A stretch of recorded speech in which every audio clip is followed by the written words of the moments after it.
What is up, guys? Welcome to episode 1 of Hostile Opinions, the show where I will give you my opinions on topics chosen by players and members around the league. I'd like to open by thanking my staff and owners who have dedicated their time, over the past few months after League Daddy collapsed to help rebuild the league and are helping to continue growing the league. A lot of times I'm giving credit for some of this stuff, and honestly I wouldn't be able to do it without the owners and the staff that I have. So I definitely want to send a big thank you and a shout out to all those guys. First topic I'm going to discuss today, it's a question I've been getting almost daily. A lot of people around the league are asking me how we're going to survive as a league, what I'm doing to keep players interested in the league. And, as far as players leaving the league, I think there's a couple reasons why this happens, and that's probably what we need to look at first. I've been here since season 2, and players are going to leave. The big question is, why do players leave? The number one reason most people leave is because in the end it's a video game. People are out there, they have lives, they have jobs, college, family, and all these issues come first, period. And there's nothing we can really do to control that. You can never tell a guy, hey, you can't go be with your family or you can't go to college. You got to stay and play Madden. So that's the number one issue. It's kind of out of control. The second biggest reason people leave the league is what I call butthurt syndrome.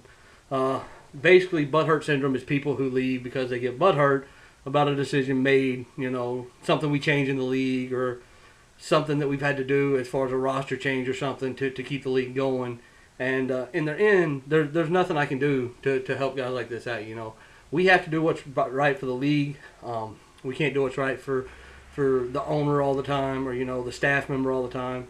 And, some guys just get butthurt and they leave, and when they go, I bid them adieu, because I will never put one player or one person in front of the league as a whole, and a lot of these guys that have left, like the beatdowns and the people like that, I've actually sat in parties with them and tried to talk them into staying. I've done all I can to try to work it out with them.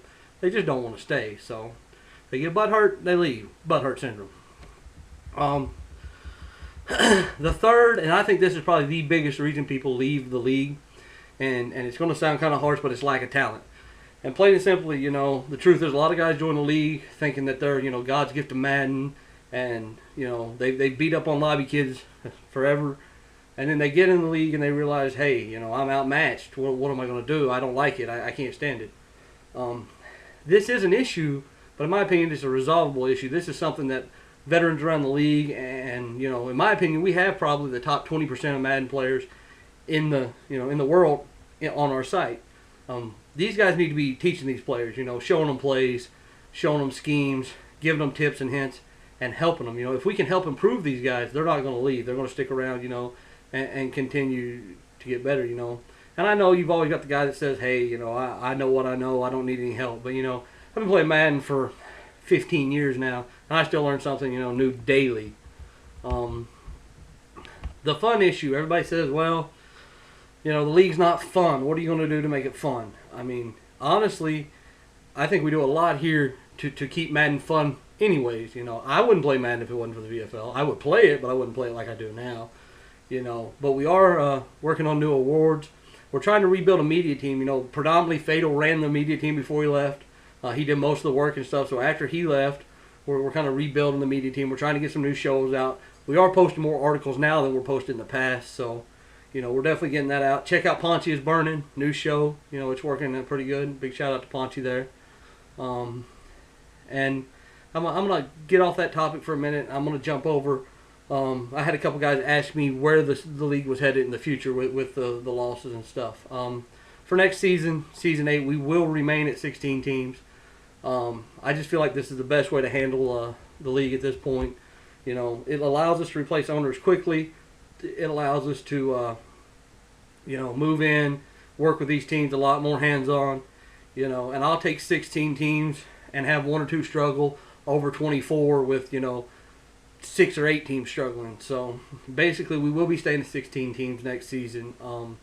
I know a lot of people say, well, the league isn't running like it did. It's not running as good. But I can tell you this. The AFL forfeits are down nearly 50% from last season. We only have 3 teams that have forfeited, more than 15 games this season. And no one has forfeited over 20 games this season at this point, which is amazing compared to where we've been in seasons past. So I think staying right where we're at and continuing to grow and making sure, that we've got 16 really solid teams with, minor problems here and there, I think that's the best way to go. Stat program, a lot of people want to know what's up with the stat program. The stat program is basically in its beta stages. It's still early development. The stat program was developed by the red names on the website. They are working to clean it up, make it look a little, I guess you would say, prettier. They're trying to work some bugs out of it. I mean, I know you guys can see the schedule kind of when it went in. It got kind of off whack the last few weeks. I'll be making a post to, clarify how the schedule is going to go the last 2 weeks of the season pretty quick. But with that said, I'd like to get off some of the negatives now and bounce into some positive issues. Some of the things that people want to talk about. The biggest thing on everybody's mind, the biggest discussion going on out there right now is the MVP race. Who's going to win the MVP? I've seen lists with 10, 12 guys. I'm not going to go that deep. In my opinion, there are 3 guys who right now are the leading candidates for the MVP. Shockingly, there's no quarterbacks on my list, but the way I feel is right now, probably number 1 to win the MVP is Aries 21, aka Frodo. Aries has got 101 receptions this year, 2,500 plus yards, 920 yak, and 24 receiving touchdowns. That's really good offensive stats. 31 interceptions at DB. That Patriots team, they've got a really good record. But without Aries on that team, I don't know if that record would be as good as it is. Definitely the line he plays on. You look at Bickle and Psycho, and they're decent Madden players, but they're not amazing talents. He definitely puts that line on his back, and carries them to a lot of wins that I feel they might be more towards the 500 level if he wasn't there. So if the Patriots were to advance deep into the playoffs, I definitely think he's probably your top candidate in MVP. He's just a beast at Madden. He's got those Hobbit-like reflexes, so you can't hold him back. Right now in second place, the only reason I've got this guy in second place is because of the roster he's on. There's a lot of talent on that roster. It's Mr. Unknown, aka Fumbles. This guy he's killing people on defense. He's forced 15 fumbles. He's got 10 recoveries, 20 interceptions. He's just dominating at linebacker. I've heard people say, well, the only reason he does this is Patrick Willis, but I'm pretty sure there's 12 to 15 guys out there that are using players like James Harrison and Ray Lewis and big hitters, and they didn't make the list. So, I just don't buy the whole, it's the 49ers. I'm not saying it doesn't help a little, but, if you're a good Madden player, you can play with anybody. So I definitely think Unknown's way up there. He's got really good receiving stats. He's right up there with Aries and my next candidate. My next candidate, I really think could work his way into first by the end of the season. Mr. User Pick, a.k.a. Most. This dude is the definition of just a solid player and what we need in this league. He's a veteran. I think he's a potential, and if not this season, Hall of Famer. After losing ATM this year, Red and I played champions, made him quit the league. User Pick never bitched. He never complained. He never said, oh, I don't want to be here. He just took the remainder of that roster, which in all honesty isn't very deep at all after losing those 2 players. And he's got them in the playoffs as of right now. He's past the Bengals. His receiving stats are definitely right up there with Unknown and Aries. He's got 16 defensive touchdowns this season and 30 interceptions. So his stats are right on point, just like always. And he's bounced around. He's played a couple games out of position, which a lot of times that doesn't get looked at. We look at guys' stats and we don't realize, hey, this guy's an owner and he's had to play running back or quarterback or something else. So that's definitely where I feel the MVP race is headed. A couple guys I feel are falling out of the race quickly. So Wrecked. Wrecked is an amazing quarterback. I'm not taking anything away from him. I just think with the turnovers he's got on his resume, he's 30 plus in interceptions. That roster's so deep. And I honestly think Unknown, if anybody on that roster wins an MVP, it'll be him. So I think Wrecked is kind of falling out of the MVP race. And then myself, everybody's got me on an MVP list. Nowhere close. The Bengals are a disgrace of a team this year. There's no way I deserve to be listed as an MVP candidate. Even if the Bengals weren't having a bad season, I'm having a mediocre season at best. I'm not putting up great stats. I know Ponchi mentioned that I'm up there to break the ratings record, but I've only got like 22 touchdowns, I think, something like that, and I've thrown 5 or 6 picks. My stats aren't anywhere comparable to guys who've thrown like 40 touchdowns and things of that nature, and their teams are actually winning games. I don't think anybody should be on the MVP list if their team is not, a playoff contender at least. And the Bengals, I definitely do not think are a playoff contender this year. Next topic I want to go over, and this is the big one. Who will win the Super Bowl this season in the VFL? A lot of guys asking me who I think is going to win the Super Bowl. I picked the last three. This year my pick to win the Super Bowl is the San Francisco 49ers. Despite my differences with some of the guys on their team, I will tell you that, there is a lot of talent on that roster, top to bottom. They've got two first lines. Their third line is more like a second line. That's what it takes to win. The Patriots are coming out of the AFC. I just don't see the depth there. The Bengals are, like I said before, a disgrace. We've got Hall of Famers on our team losing by 50, not going anywhere this season. If we make the playoffs, we're out first round. So I definitely see the Patriots coming out of the AFC. They might get a little bit of a push from the Titans, but I just don't think that User Pick's got the depth there he needs to win a 7-game series. So I see the Patriots, Niners in the Super Bowl, and I just think that, Arians is going to have to win every single game that he plays in the playoffs to keep that team going. Him and Cascade, if one of them were to lose a game in the Super Bowl, I just don't know that they can recover from that.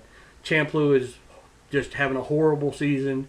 I'm pretty sure word on the street is he's been moved to running back. He's not even playing quarterback anymore. They lost Camaro. That team's still good. They've still got a solid base, but they're just not deep enough, I don't think, to win the Super Bowl this year. So I do see them playing the 49ers. I know the NFC, there's some challenges out there. The Giants have a good roster. There's some teams that could make a little push, but I just don't see anybody beating the 49ers this season. With that team, that lineup, unless they self-destruct, they're the Super Bowl champions this season, in my opinion. The final topic I really want to go over, and this is something that I've decided that needs to be voiced.